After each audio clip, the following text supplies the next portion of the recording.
매직트리 하우스도 단어를 찾으며 읽던 영어 초보자가 원서를 200권 정도 읽으면 어느 정도 수준이 될까요? 제 이야기를 들려드리면서 여기서 많은 분들이 영어 원서 읽기를 중간에 포기하게 되는 중요한 이유가 하나 있거든요. 그래서 그 부분도 함께 이야기하도록 하겠습니다. 제가 영어 원서 블로그를 3년 정도 운영을 하니까 여기에 달린 댓글을 보면 제가 마치 원어민처럼 책을 쉽게 읽는다고 생각하시는 이웃님도 더러 계시더라고요. 또 제가 외국에서 오래 살다 와서 원서를 읽는다고 생각하시는 분들도 계시고, 또 이 정도 분량의 원서를 읽으면 영어가 얼마나 느는지를 궁금해 하시는 분들도 많으신 것 같아서 제가 이번 영상을 준비했습니다. 영어 원서 읽기를 3년 정도 하고 있고 200권에 가까운 원서를 읽었는데요. 블로그에 남긴 공식적으로 읽은 책의 수는 정확히 186권이에요. 물론 그 책의 난이도나 페이지 수의 편차가 있어서 권수로만 그 객관적으로 평가하기에는, 측정하기에는 무리가 있어서 사진에 보면 제가 작년까지 읽은 영어 원서의 양이고요. 이 정도를 기준으로 말씀을 드릴게요. 저는 지금까지 시도한 여러 영어 배우는 방법 중에 영어 원서 읽기가 가장 효과를 많이 보고 있습니다. 하지만 원서를 읽는다고 갑자기 단기간에 드라마틱하게 영어 실력이 늘고 그러지는 않습니다. 그런데 우리 대부분이 성격이 굉장히 급하잖아요. 단기간에 눈에 보이는 결과를 얻고 싶어 해요. 영어 원서 읽는 분들 중에서도 어떤 분들은 마치 한 10권 정도 읽으면 영어 실력이 눈에 띄게 확 늘 거라고 기대하는 분들도 계신 것 같아요. 10권 읽는다고 실력이 늘지 않습니다. 물론 아무 변화가 없는 것 같은 그 상황에서도 안에서는 분명히 성장을 하고 있을 거예요. 하지만 너무 조금씩 성장을 해서 본인이 알아채지는 못하는 단계예요.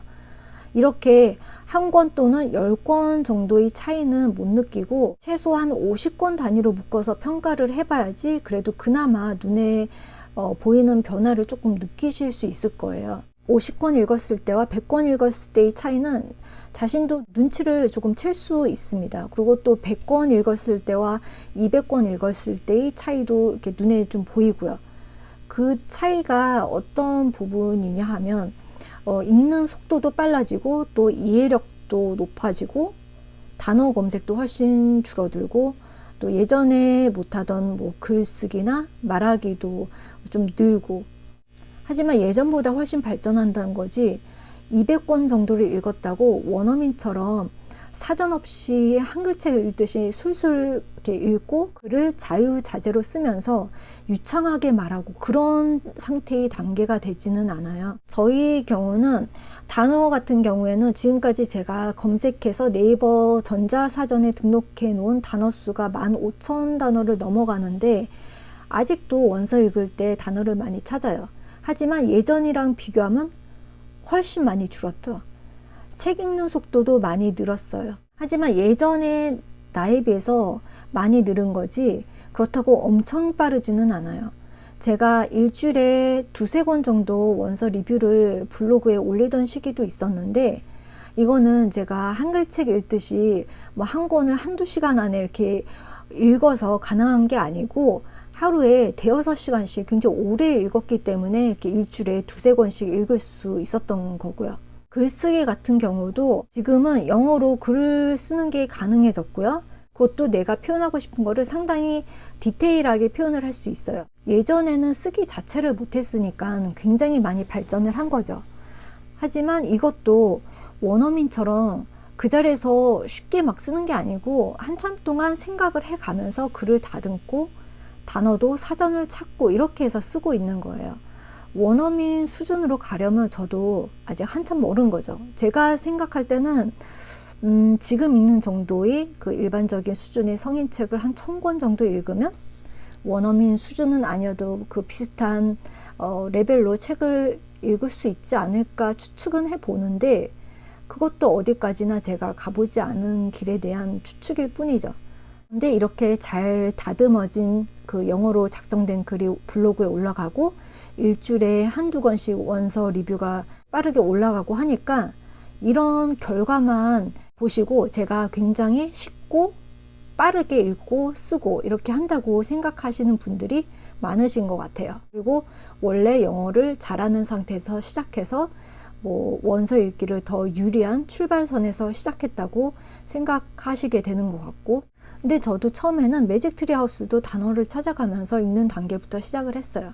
이런 상태를 모르고 이제 블로그에 올라오는 그런 결과들만 보니까 이게 잘못하면 저 정도 양만 읽으면 책도 쉽게 술술 읽을 수 있고 글도 쉽게 쓰고 거의 원어민 수준이 되는구나 하고 이렇게 너무 원서 읽기를 쉽게 생각하고 너무 결과에 대해서 큰 기대를 품고 시작을 하실 수도 있고, 반대로 남들은 저렇게 쉽게 하는데 나는 왜 한 권 읽는 것도 이렇게 어렵지 하면서 자신감이 떨어지고 자책할 수도 있죠. 이게 그 SNS의 특성인 것 같아요. 결과물만 보여지니까 남들은 굉장히 쉽고 수월하게 하는 것 같고 나만 힘든 것 같고, 물론 저는 이제 초보 시절과 비교하면 훨씬 수월하게 책을 읽고 있지만 200권 정도 읽은 사람도 마찬가지로 슬럼프도 겪고 힘든 과정도 겪으면서 아직도 읽고 있어요. 얼마 전에 미국에서 10년 넘게 정착을 해서 살고 있는 어떤 유튜버 분이 영어에 대해서 말씀하시는 그 영상을 봤는데, 자기는 아직도 영어가 어렵고 직장에서 동료들이 하는 말을 이해 못할 때도 간혹 있다고 하더라고요. 그래서 집에 와서 영어 공부를 한다고. 무려 미국에서 대학뿐만 아니라 석사, 박사 과정을 다 마치고 거기다가 그 미국인 남편과 살고 있는 미국 정착 10년이 넘은 분의 이야기입니다. 남들이 보면 영어에서 굉장히 자유로울 것 같은 분인데 이런 분들도 아직 영어에 대한 고민이 있고 부족하다고 말씀을 하시죠. 이런 말씀을 드리는 거는 영어를 배울 의욕을 사라지게 하기 위해서 말씀을 드리는 게 아니고요. 반대로 포기할 위험을 방지하기 위해서 말씀을 드리는 겁니다. 만약에 영어가 그렇게 한순간에 쉽게 느는 거라고 너무 큰 기대를 갖고 영어 원서 읽기를 접근하면 원서를 만약에 뭐 한 권, 뭐 10권 정도 읽어보고 실력이 안 늘면 바로 실망을 하고 포기를 할 위험이 있잖아요. 여기 시작의 기술이라는 책이 있는데 제가 좋아하는 책인데 이 책에 이런 말이 나와요.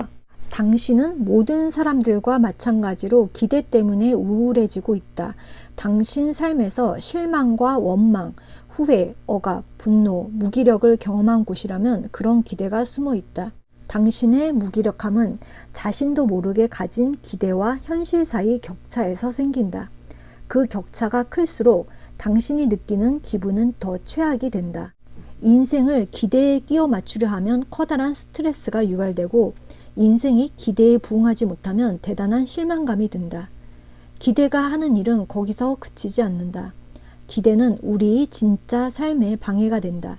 정작 관심이 필요한 이슈나 문제에 집중하지 못하게 만들기 때문이다. 기대는 신기루와 같아서 우리의 진짜 힘을 사용하지 못하게 만들고 확고한 행동을 취할 수 있는 능력도 흐리게 만든다. 많은 경우 인생이 그토록 어렵고 복잡했던 이유는 당신이 가진 기대의 직접적 결과 때문이다. 이 기대와 현실의 갭은 인간관계뿐만 아니라 모든 면에서 이 무기력을 발휘해서 현재 상태에 집중을 하지 못하게 만듭니다. 영어 원서 읽기를 시도하다가 자꾸 무기력해지고 포기하게 되는 게 혹시 내가 생각하는 영어 원서 읽기에 대한 기대가 너무 큰 게 아닐까요? 왠지 한 권만 읽으면 뭔가 대단한 변화가 생길 것 같았는데 나도 모르게 쌓인 그런 기대와 현실에 나타난 그 결과의 차이가 너무 크니까 자꾸 슬럼프가 오고 그 원서 읽기라는 현재 상태에 집중을 하지 못하게 되는 결과가 또 생기는 것 같아요. 원어민의 수준에 도달하겠다는 그런 원대한 목표는 좋죠. 이렇게 목표가 있어야지 의욕이 생기니까요. 하지만 큰 목표일수록 작게 시작해야지 지금 시작할 수 있고 지속할 수 있습니다. 할 일이 크기가 클수록 시작하기가 더 힘들어지고 그렇기 때문에 그거를 좀 잘게 자른 다음에 그거를 조금씩 시작하시는 게 좋을 것 같아요.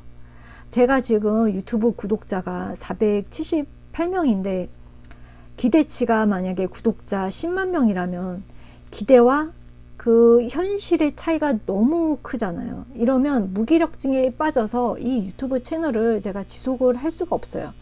최종 목표는 그렇게 높게 잡을 수 있을지라도 지금 현재 상태에 맞춰서 다음 목표는 구독자 1000명, 그리고 1000명이 되면 5000명, 이런 식으로 내 목표를 조금 그 큰 목표 안에서 또 작게 쪼개서 그걸 보고 앞으로 조금씩 나아가야지 무기력증에 빠지지 않고 이거를 계속 지속할 수 있는 것 같아요. 원서 읽기도 이런 자세로 접근하는 게 좋다고 저는 생각을 해요. 목표는 원어민의 수준일지라도 시작은 원서 한 권을 읽고 나면 5권, 10권, 이런 식으로 목표를 좀 쪼개서 잡아야지 이렇게 당장 실현 가능한 목표를 보면서 내가 기대한 그 결과와 현실의 결과 사이의 갭이 너무 크지 않게 좀 조정을 하면서 목표를 잡아야지 우리가 원하는 목적지에 도착을 안전하게 할 수 있는 것 같아요. 이렇게 하면 현재에 더 집중을 하게 되고 또 그 과정도 더 즐길 여유가 생기는 것 같아요. 제가 200권 정도 읽었을 때의 그 제 영어 원서 상태를 지금 말씀을 드렸으니까 참고를 하셔서 혹시 영어 원서 효과의 기대치가 높았다고 생각이 들면 조금 조정을 하셔서 좀 목표를 작게 쪼개서 도중에 무기력증에 빠지지 않고 포기하지 않고 원서 읽기를 지속하셨으면 좋겠습니다. 오늘 영상은 여기까지입니다. 영상이 도움이 되셨다면 구독과 좋아요 꼭 눌러주세요.